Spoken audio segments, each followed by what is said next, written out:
Туугандар, ассаламу алейкум. 47 миң доллар кеми бар. Дагы сүйлөшүү жолдору болот деп, мына ушундай шарттары менен ушул сиздер көрүп турган жаңы бүткөн бардык ички ремонттору менен ремонттор свежий сатууга коюлду. Жер аянты 22 сотых, фактически андан бир аз чоңураак, скважинадан дагы, центральный таза суу дагы бул жерден чыгарылган. Өтө сонун мыкты деңгээлде салынган үй сатууга чыкты.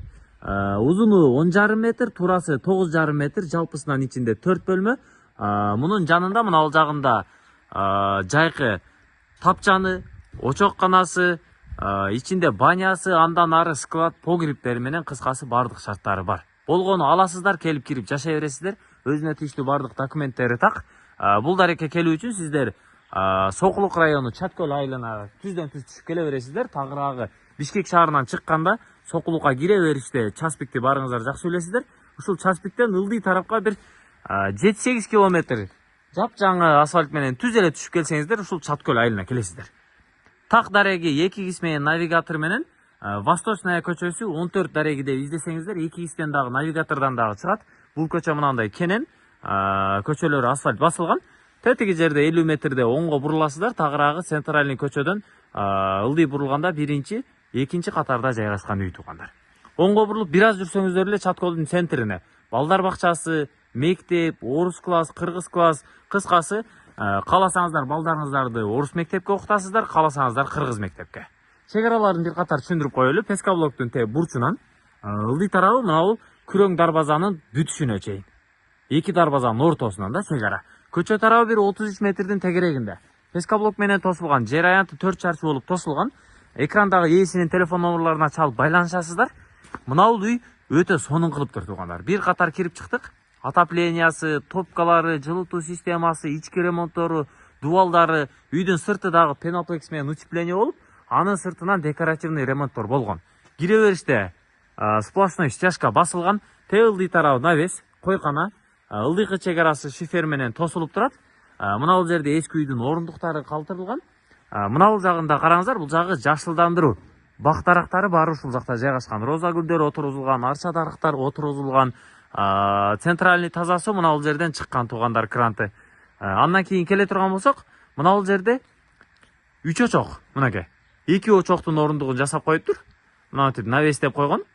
Ушул жерден тамак аш, той топур, мааракелерди өткөрө бересиздер. Ылдый тарабындагы бир катар сиздерге көрсөтүп коелу, койкана тарабын. Үйдү айлантырып, мынантип стяжка куюп чыгыптыр. Жакшы кылып. Мына бул жагында навеси бар туугандар. Көрүңүздөр. Кичинекей навеси бар экен, 2-3 кой бар экен бул жагында. Үйдүн үстү тыныкі менен жабылган, суу түтүкчөлөрү баары коюлган. Анда эмесе сиздерге биринчи үйдүн ичини көрсөтөйлү дагы, үйдүн артындагы кенен огородун бак дарагын дагы көрсөтөйлү туугандар. Бул жер жалпысынан туугандар бала бакыранын окуганына деле жакшы экен, анан мал чарбачылыкка деле жакшы экен. Тепкичтен киргенде мына бул жагы прихожка, пол кафель болгон, топкасы мына бул жерде жайгашкан, электр энергиясы менен дагы иштейт, көмүр менен дагы иштейт. Пластик терезелери, подоконниктери баары орнотулган. Сол тарапта мына бул жагында ичке санузел бөлмөсү, мынакей. Аябай кенен кылып санузелди сонун кылып коюптур. Анан бардык бөлмөлөрдүн полдору биринчи стяжка басылып, андан кийин пенопласт ташталып, анын үстүнөн фольганы таштап, утепление кылып, андан кийин кафель бастырган экен. Үйдүн ички ремонттору аябай жакшы болуптур. Мына бул жер холл бөлмөсү, студийный кухня болуп кетет экен бул жагынан. Кухонный гарнитуралардын орундуктары баары калтырылган, потолоктору аябай бийик, 3 метрдин тегерегинде, гипсокартондон жасалган, дубалдары обой болгон. Отопление батареялары мынандай көп көздүү болуп коюлуптур. Сонун.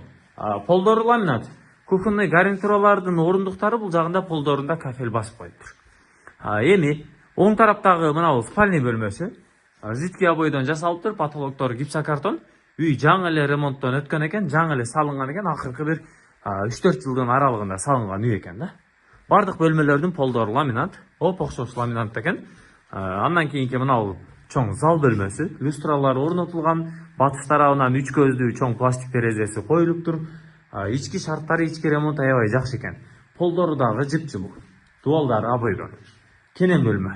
Отоплениясы жакшы иштейт экен туугандар, эң негизгиси. Ал эми мына бул эң акыркы 4-үнчү бөлмөсү. Бул дагы сонун болуп потолоктору гипсокартон менен жасалган. Батыш тарабында 2 көздүү пластик терезеси орнотулган. Ички ремонттору бул бөлмө дагы жакшы. мынау жақта настенный шкафтарын жасап қойыптыр. Соның. Мынау ушул 10,5-га 9,5 болгон үйү бар туугандар. Эми сиздерге сырткы очокканаларыны бир катар сиздерге көрсөтүп чыгабыз. Үйдүн сырты толугу менен жылууланган. Ал эми мынабул временкага келип турган болсок, туурасы 4 метр. Узундугу бир орточо эсеп менен 15 метрдин тегерегинде. Мынакей. Мынабул биринчи эшиктен кирсеңиздер, бул жагы жайкы очоккана, тапчан, сөрүсү менен.